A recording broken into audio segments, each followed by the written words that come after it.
Robert Irwin is actually that nice.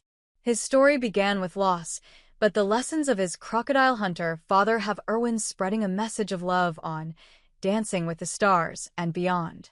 Inside the Huntington Botanical Gardens, a leafy oasis amid the concrete sprawl of Los Angeles County, a hawk snatched a baby squirrel from its nest, much to the horror of onlookers.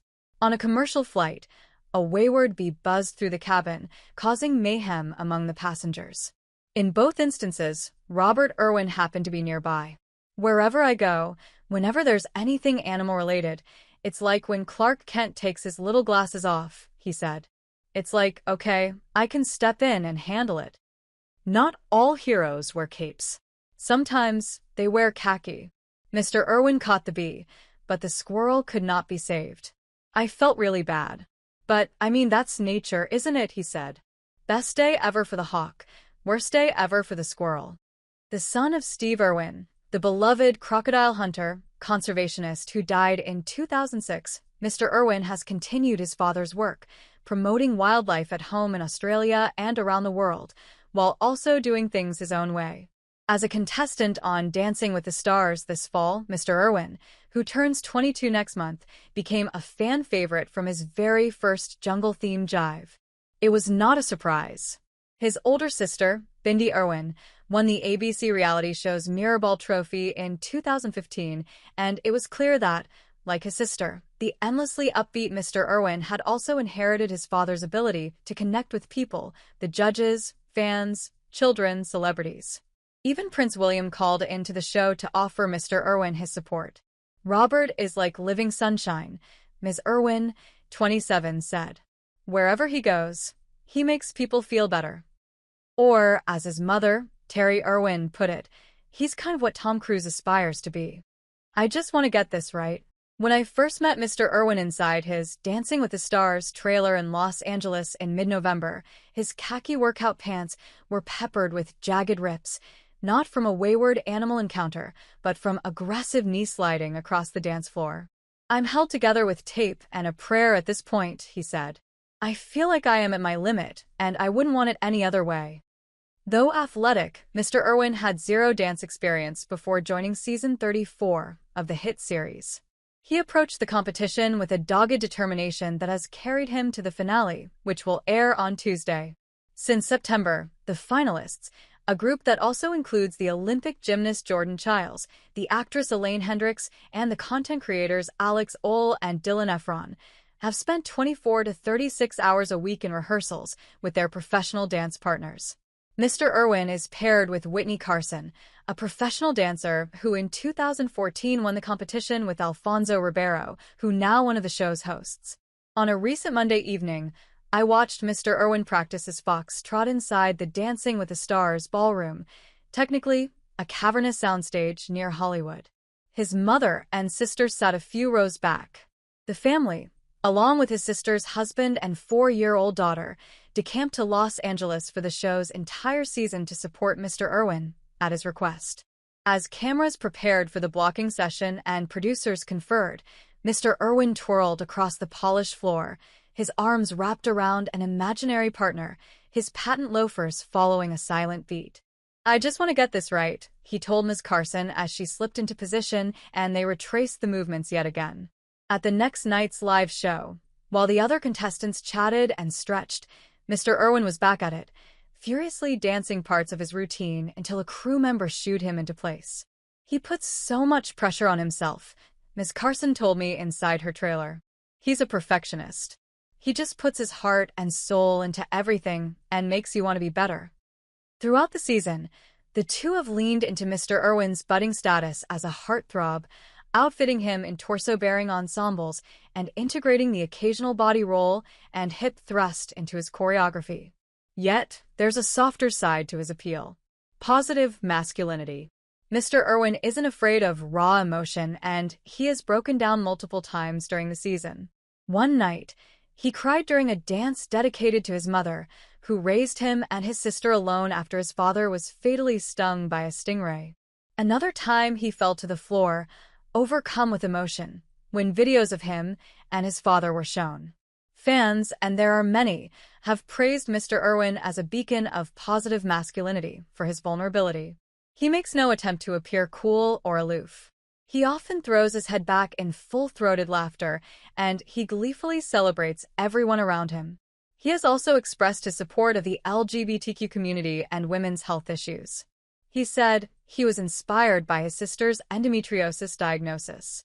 "I strongly believe that life is too short not to wear your heart on your sleeve," he said. "When you lose someone important early on, it reaffirms the fact that life is so fleeting. You owe it to yourself to find your passion and to pursue it." For Mr. Irwin, that sensitivity is a strength he first saw in his father, who died when Mr. Irwin was 2, and to whom he bears a striking resemblance, both in exuberant mannerisms and blonde, rugged physicality. He was about as traditionally masculine as you can get, and then, at the same time, he was the most vulnerable, emotional, family-oriented, kind human being, he said. "That, to me, is the epitome." The actor Russell Crowe, who has been a close friend of the Irwins since the 1990s, said Steve would be so impressed with the man his son had become and how he had succeeded on his ballroom journey.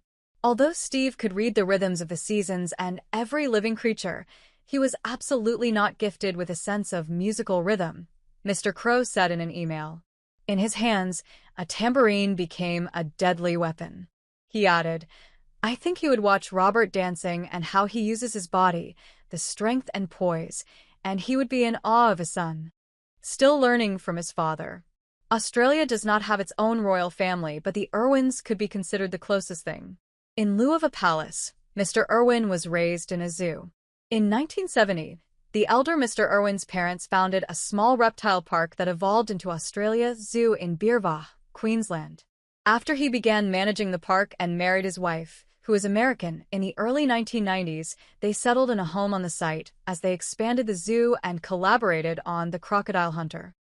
When he died, his wife made sure he remained ever present in their children's lives through his extensive catalog of work. The children watched episodes of The Crocodile Hunter and other documentaries featuring their father every morning with breakfast. "We had thousands upon thousands of hours of footage, so I never felt like I was missing the picture of who my dad was," Robert Irwin said. "Put it this way, I learned how to feed crocodiles from my dad," he added, explaining that he first tried it 8 years after his father's death, with guidance from the videos and other zookeepers who his father had personally trained. "He is still teaching me every day." While growing up, the privately tutored Irwin children made time for typical 2000s kid things. Their mother said Bindi had a Tamagotchi and Robert had a Game Boy, but they were mostly free-range kids who climbed trees and traipsed around the zoo. The elder Ms. Irwin is now the zoo's sole owner, and she, her son, and her daughter's family all live on the 700-acre property. They regularly appear there to promote their conservation and animal rehabilitation work and have found other promotional avenues like reality TV, merchandise, luxury lodgings, and non-profit efforts. "It's like I was born into a Disney movie," Mr. Irwin said.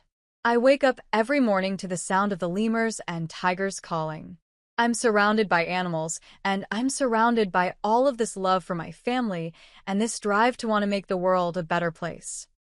He's like that 24/7. At a backlit photo shoot the morning after Mr. Irwin earned a perfect score for his foxtrot, he vibrated with pent-up energy as he made small talk about the merits of monotremes, egg-laying mammals like the platypus. When he had to pose for a few serious shots, his lips quivered as he tried to suppress his signature toothy grin. "It's my default," he said as his smile won the battle. Mr. Irwin's overarching message, like that of the rest of his family, is simple: treat others, whether they be humans or animals, with kindness. Someone once said, "Steve's like the Gandhi of wildlife." The elder Ms. Irwin said, adding that her husband's mantra was, "You've got to love crocodiles and koalas, vultures and eagles." As in, the prickly or overlooked animals deserve adoration, too. "Once you're accepting like that, it just kind of cuts through your whole life," she said. More love. Over the course of the 3 days, I spent intermittently trailing and observing Mr. Irwin at various Dancing with the Stars activities. His puppy-like excitement for anyone and anything that crossed his path never appeared to waver. But no one can really be that enthusiastic all the time, right? I used to think that, said Luke Reevely, the general manager of Australia's zoo, who has known Mr. Irwin since he was a toddler. But it's him. On and off camera, he's like that 24/7. Perhaps because Mr. Irwin has been in the spotlight since birth. A camera crew filmed him as a newborn in the delivery room, and 4 weeks later, he was at the center of an international uproar when his father cradled him in one arm while feeding a crocodile. He doesn't see any distinction between his public persona and his private self. I never change what I say, what I do, who I am one bit, wherever I am, he said as we sat on a couch in an empty green room before a fresh round of rehearsals. It's just me, and I stand by who I am. The challenge with that, he conceded, is that you've got no persona to hide behind. Instead, he has become an expert at revealing just enough. No matter his audience, Mr. Irwin is disarmingly friendly and welcoming. But every word is spoken with intention. Every answer bounces in exactly the direction he wishes to take it. He is a publicist's dream. Topics like his struggles with fame and his dating life are spoken about in broad terms, his cheerful tone belying the wall of privacy he has delicately constructed. Holy moly, that's so challenging to navigate, he said of trying to date in an era where anything you do will be on TikTok the next day. He was previously in a relationship with a niece of Heath Ledger, and dancing fans love to speculate about various dating rumors. When I asked his family if Mr. Irwin had ever rebelled, Bindi quipped, his paleontology phase was pretty wild. In Australia, he unwinds by surfing in the Pacific Ocean most mornings. He considers himself a spiritual person, and he finds the most solace from being in nature. That is my meditation, he said. It's my church. It's my everything. Changing the medium, not the message. Now, Mr. Irwin's at a crossroads. After Dancing with the Stars, he will head to South Africa, where he hosts the Australian version of I'm a Celebrity, Get Me Out of Here, a gig he committed to only after the series agreed to stop serving native wildlife in its eating challenges. But his stint as a dancing star has opened up a new world, he said, one in which he sees a future more rooted in the arts and working, at least part-time, in the United States. To that end, he has a cameo in Disney's Zootopia 2 as a koala named Robert Irwin. And he dreams of one day starring in action movies. Mate, 100%, he said, his eyes lighting up at the thought of doing stunts. Oh my gosh, that would be an absolute dream. He'll never move away from wildlife conservation or the zoo, he explained carefully, but he is hoping to evolve the ways in which he spreads his message. What I represent is still so deeply connected to anything I do, he said. Even if I'm not in there catching crocodiles, the khaki is still in my heart. It's always me.